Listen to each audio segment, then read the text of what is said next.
ನಮಸ್ಕಾರ. ಹಣವನ್ನು ಸಂಪಾದನೆ ಮಾಡುವುದು ಕಷ್ಟ, ಆದರೆ ಖರ್ಚು ಮಾಡುವುದು ತುಂಬ ಸುಲಭ. ಮಿತಿಮೀರಿ ಖರ್ಚು ಮಾಡುವುದರಿಂದ ಹಣ ಉಳಿಯಲ್ಲ. ಖರ್ಚಿಲ್ಲದೆ ನಾವು ಮಾಡುವ ತುಪ್ಪಿನಿಂದನೂ ಹಣ ಉಳಿಯಲ್ಲ ಅಂತ ನನಗೊಬ್ಬರು ಹೇಳಿದರು. ಅದನ್ನು ನಿಮಗೆ ತಿಳಿಸ್ತಾ ಇದ್ದೀನಿ. ನೋಡಿ, ಹಣವನ್ನು ಎಣಿಸೋ ರೀತಿ ಚೆನ್ನಾಗಿದ್ದರೆ ಹಣ ನಮ್ಮಲ್ಲಿರುತ್ತೆ.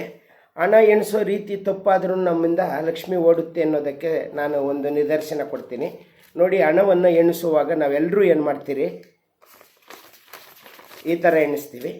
ಕೆಲವರು ತಲೆ ಕೆಳಗಡೆ ಎಣಿಸ್ತಾರೆ, ಕೆಲವರು ಈ ಥರ ಹಿಂದಿನಿಂದ ಎಣಿಸ್ತಾರೆ, ಕೆಲವರು ಈ ಥರ ಎಣಿಸ್ತಾರೆ, ಕೆಲವರು ಇದು ಒಂದು ನೀರಿನ ತೇವಾಂಶ ಇರತಕ್ಕಂಥ ಒಂದು ಬಟ್ಟೆ ಇಟ್ಕೊಂಡು ಎಣಿಸ್ತಾರೆ.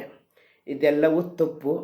ಹಣವನ್ನು ಎಣಿಸುವ ರೀತಿ ಇದೆ. ಆ ರೀತಿ ಎಣಿಸಿದರೆ ನಮ್ಮ ಹತ್ರ ಲಕ್ಷ್ಮಿ ಇರುತ್ತೆ ಅನ್ನೋದಕ್ಕೆ ನಾನು ಒಂದು ಹೇಳ್ಕೊಡ್ತೀನಿ. ಇದನ್ನು ಪಾಲನೆ ಮಾಡಿ ಆಮೇಲೆ ನೀವು ಬೇಕಾಗಿದ್ದರೆ ನನಗೆ ಸಂದೇಶ ಹಾಕಿ.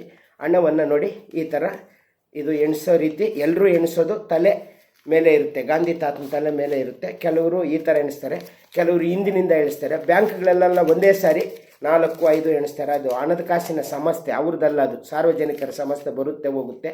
ಆದರೆ ಕಷ್ಟ ಬಿದ್ದು ಸಂಪಾದನೆ ಮಾಡಿ ಹಣವನ್ನು ಎಣಿಸುವ ರೀತಿ ನಾನು ಹೇಳ್ಕೊಡ್ತೀನಿ. ನೋಡಿ, ಈ ಥರ ಇಟ್ಕೊಂಡು ಈ ಥರ ಮಡಿಚಿಬಿಟ್ಟು ನೋಡಿ, ಈ ಥರ ಮಡಿಚಿದ್ದೀರಲ್ಲ, ಮಡಿಚಿಬಿಟ್ಟು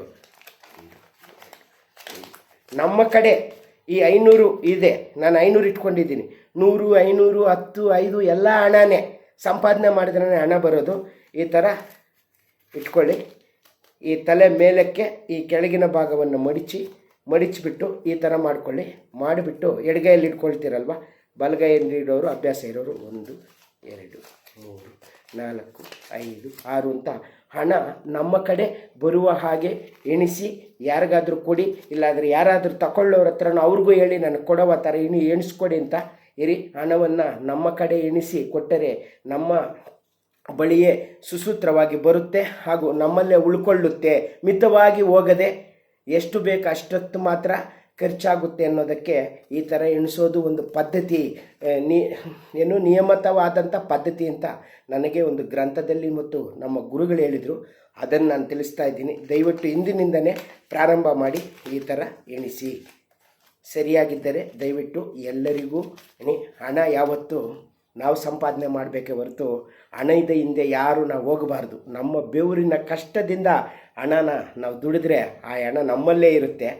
ಬಾಯಿ ಹೊಡೆದು, ತಲೆ ಹೊಡೆದು, ಒಬ್ಬರ ಹೊಟ್ಟೆ ಹೊಡೆದು ಸಂಪಾದನೆ ಮಾಡಿದ್ದು ಯಾವ ಥರ ಎಣಿಸಿದ್ರು ಅದು ನಮ್ಮಲ್ಲಿ ಇರಲ್ಲ. ಬೆವರಿಂದ ಸಂಪಾದನೆ ಮಾಡಿ ಕಷ್ಟದಿಂದ ಮೋಸವಿಲ್ಲದೆ ಲಕ್ಷ್ಮಿಯನ್ನು ಸಂಪಾದನೆ ಮಾಡಿ ಈ ಥರ ಎಣಿಸಿಟ್ಕೊಂಡ್ರೆ ನಮ್ಮ ಖರ್ಚಿಗಾಗಿ, ನಮಗೆ ಹಂಗಾಮಿಗೆ ಮತ್ತು ನಮ್ಮ ಸಹಾಯಕ್ಕೆ ಮತ್ತು ನಮ್ಮ ಕಷ್ಟಕಾಲದಲ್ಲಿ ತಾಯಿ ಆಗುತ್ತೆ ಅನ್ನೋದಕ್ಕೆ ನಿದರ್ಶನ. ಬಾಯಿ ಹೊಡೆದು ಸಂಪಾದನೆ ಮಾಡಿ, ಒಬ್ಬರ ತಲೆ ಮೇಲೆ ಹೊಡೆದು ಸಂಪಾದನೆ ಮಾಡಿ ಯಾವ ಥರ ಎಣಿಸಿದ್ರು ಇರೋಲ್ಲ, ಬುಡದ ಸಮೇತ ಕಿತ್ಕೊಂಡು ಹೋಗುತ್ತೆ ಈ ತಾಯಿ ಅನ್ನೋದಕ್ಕೂ ನಿದರ್ಶನ ಇದೆ. ಇದು ಕಷ್ಟ ಬಿದ್ದು ಬೆವರು ಹರಿ ದುಡಿದು ಸಂಪಾದನೆ ಮಾಡುವರು ಈ ಥರ ಎಣಿಸಿ ಇಟ್ಕೊಳ್ಳಿ. ನಮ್ಮ ಕಷ್ಟಕಾಲದಲ್ಲಾಗಿ ನಮ್ಮ ಕಷ್ಟಕ್ಕಾಗುತ್ತೆ, ಲಕ್ಷ್ಮಿ ಮನೆಯಲ್ಲೇ ಇರ್ತಾಳೆ ಅಂತ ಹೇಳ್ತಾ ಇದ್ದೀನಿ. ಇದು ಸಂದೇಶ ಸರಿಯಾಗಿದ್ದರೆ ಎಲ್ಲರಿಗೂ ಹಂಚಿ. ಇದನ್ನು ಹುಣ್ಣಿಮೆ ಒಂದು ತಿಳಿದಿರ್ತಕ್ಕಂಥ ಜಾಗೃತಿ ಸಂದೇಶ ಆಗ್ತಾ ಇದ್ದೀನಿ. ನಮಸ್ತೆ ನಮಸ್ತೆ ನಮಸ್ತೆ. ದುಡ್ಡೇ ದೊಡ್ಡಪ್ಪ, ವಿದ್ಯೆ ಅವರಪ್ಪ ಅಂತ ಗಾದೆನೂ ಇದೆ. ದುಡ್ಡೇ ದೊಡ್ಡಪ್ಪ, ವಿದ್ಯೆ ಅವರಪ್ಪ. ನಮಸ್ತೆ.